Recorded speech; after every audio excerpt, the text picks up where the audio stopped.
என் அன்பு உறவுகளுக்கு வணக்கம்.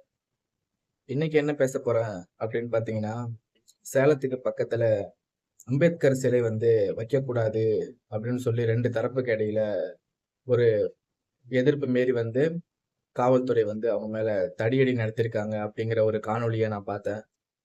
இத பத்தி தான் சொல்லப் போறேன்.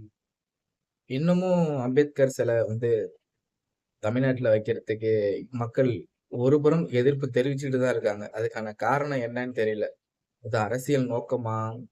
இல்ல அவங்க தனிப்பட்ட முறையில அவங்களுக்கு ஏதாவது அம்பேத்கர் செஞ்சுட்டாரா? அப்படின்னு எனக்கு ஒண்ணும் புரியல.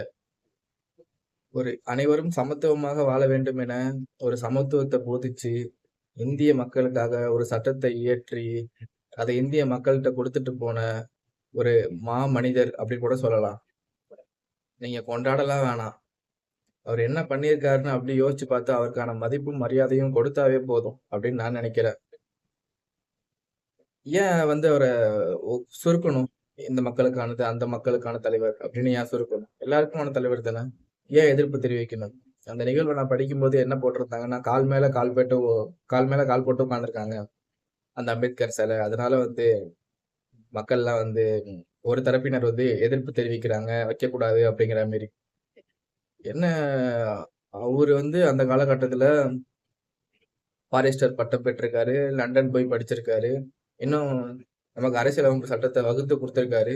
கால் மேல கால் போட்டு உட்கார்ந்தா என்ன? என்ன தப்பு? அதுல எதுவும் தப்பா தெரியலையே! நல்லா படிச்சு முன்னேறி சமுதாயத்துல ஒரு நல்ல பேர் எடுத்து, ஒரு நல்ல மனுஷனா வாழ்றவங்க கால் மேல கால் போட்டு உட்கார்ந்தாங்கன்னா, இந்த ஜெய் பீம் படத்துல வர மாரி கால் மேல கால் போட்டு உட்கார்ந்து நியூஸ் பேப்பர் படின்னு ஒரு லாஸ்ட்டா ஒரு எண்ட் சீன் வருமே! அது மாரி உட்கார்ந்தா என்ன தப்பு? அதுல என்ன இருக்கு? அத ஏன் அவங்க வந்து ஒரு நோக்கத்தோட பார்க்குறாங்க அப்படிங்கிறது இன்னமும் கேள்விக்குறியா தான் இருக்கு. நம்ம எல்லாருமே கொண்டாடலன்னா கூட அவங்க மேல எதிர்ப்ப காட்டணுங்கிற அவசியம் ஏன்? அப்படிங்கிற கேள்வி வருது. இந்த ஒரு தகவல் பார்க்கும்போது, இன்னும் மக்கள் வந்து மாறலையோ அப்படிங்கிற கேள்வி இருக்கு. இது நம்ம சாதிய பார்வையெல்லாம் பார்க்கக்கூடாது. நான் அப்படிலாம் சொல்லவே இல்ல. அந்த கருத்துக்குள்ள நான் போகவே இல்ல. ஒரு தலைவர், ஒரு மனிதரா வந்திருக்காரு. மக்களுக்காக பல நல்ல விஷயங்கள செஞ்சு குடுத்துட்டு போயிருக்காரு. அரசியல் சட்டத்த வகுத்து குடுத்துட்டு போயிருக்காரு. அப்படிதான் பார்க்கணும். அப்படி பார்த்து தான் அவர் வந்து நம்ம வந்து ஒரு நமக்காக பண்ணியிருக்காரு அப்படிங்கிற பார்வையில பார்க்கணும். அவர் என்ன? ஏது? எங்கேருந்து வந்தாரு? என்ன ஊர்லேருந்து வந்தாரு? நம்ம அப்படிலாம் யோசிக்கவே கூடாது, சிந்திக்கவே கூடாது. அவர் மக்களுக்கு என்ன பண்ணியிருக்காரு? அவ்வளோதான். ஒரு தலைவரா தான் பார்க்கணும். அவர சுருக்கக்கூடாது. அதுதான் மக்கள் பண்ற தப்பு.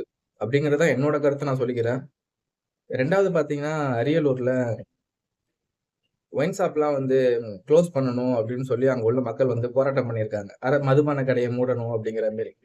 யார் போராடுனான்னு கேட்டீங்கன்னா, பள்ளி மாணவிகள், மாணவர்கள் அவங்கலாம்.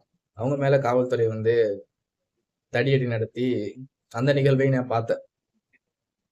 மதுபான கடைகள மூட சொல்லி மக்கள் கேட்டாங்கன்னா, அந்த இடத்துல போதிய மக்களுக்கு வந்து பிரச்சனையா இருக்குன்னா, அரசாங்கம் மதுபான கடைய மூடணும். அவ்வளோதான். மக்களுக்காக தான் அரசாங்கம். மதுபான கடைக்காக அரசாங்கம் கிடையாது. என்னதான் மதுபான கடையிலேருந்து அரசாங்கத்துக்கு வருமானம் வந்தாலுமே கூட, ஃபர்ஸ்ட்டு மக்கள். அதுக்கப்புறம் தான் மதுபான கடை. அப்படின்னு தான் நம்ம பார்க்கணும். அவங்க போராடுனாங்கன்னா, அவங்க கோரிக்கைய ஏத்து, அது என்ன ஏதுன்னு பார்த்து, அந்த மதுபான கடைய மூடுறதுக்கான வழிய தான் பார்க்கணுமே தவிர, அங்க உள்ள மக்கள் மேலயும், பள்ளி குழந்தைங்க மேலயும் தடியடி நடத்தக்கூடாதுங்கிறது என்னோட கருத்து. சமூகத்துல நடக்கிற பிரச்சனைலாம் பத்தி பேசுறோம். நம்மலாம் பேசி தான் ஆகணும். நம்ம ஒண்ணும் அகைன்ஸ்டாவோ, யாருக்கும் ஆதரவோ பேச போறது கிடையாது. நம்ம மனசுல உள்ள கருத்த நம்ம சொல்லப் போறோம் மக்களுக்கு. அவ்வளோதான். இதுல என்ன தப்பு இருக்குன்னு எனக்கு தெரியல. இத பத்தின கமெண்ட்ட நீங்க சொல்லுங்க. நன்றி, வணக்கம். இதுபோல தொடர்ந்து சமூகத்துல நடக்கக்கூடிய அநீதியான பிரச்சனைகள வந்து நான் பேசுவேன். நீங்களும் கேளுங்க. நன்றி, வணக்கம்.